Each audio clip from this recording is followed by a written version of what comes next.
müsste heute mehr sein als Wissensvermittlung. Sie müsste Räume öffnen, in denen junge Menschen ihre Talente entdecken, ihre Kreativität entfalten und lernen, Verantwortung zu übernehmen.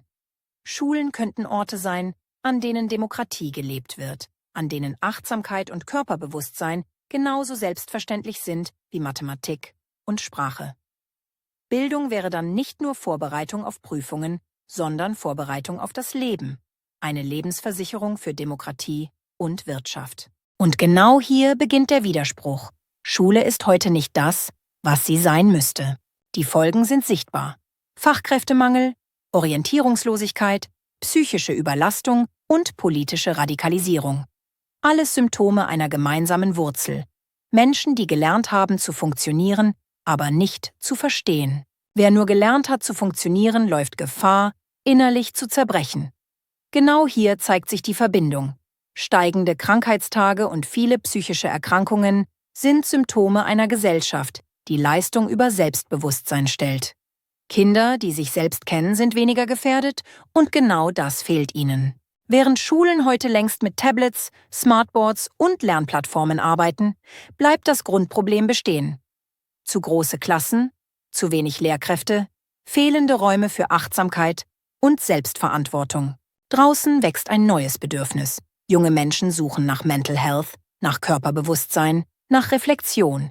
Sie greifen zu Yoga, zu Meditation, zu neuen Formen des Lernens, weil sie spüren, das ist der Schlüssel zu Stärke und Freiheit. Sie wollen nicht nur bestehen, sie wollen gestalten. Bildung müsste ihnen genau das geben. Räume, in denen sie lernen, ihren Geist zu ordnen, ihren Körper zu verstehen und Verantwortung für sich selbst zu übernehmen. Natürlich, alte Tugenden wie Pünktlichkeit und Leistung haben ihren Wert. Sie haben Generationen getragen. Doch Hand aufs Herz. Viel mehr hat uns die Schule oft nicht mitgegeben. Heute aber verlangt die Welt andere Fähigkeiten.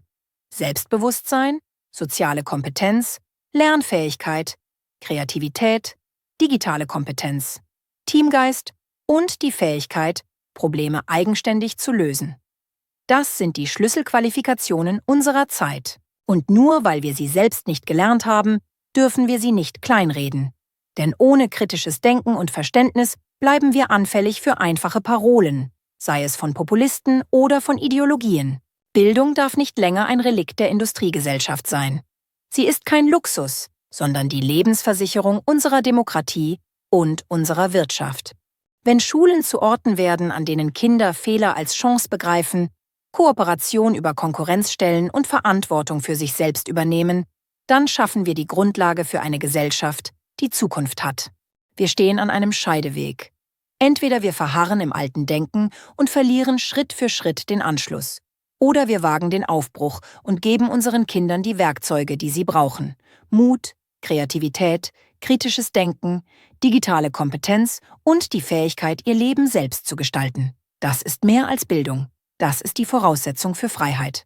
Mein Appell: Lassen Sie uns den Zweck von Bildung neu definieren.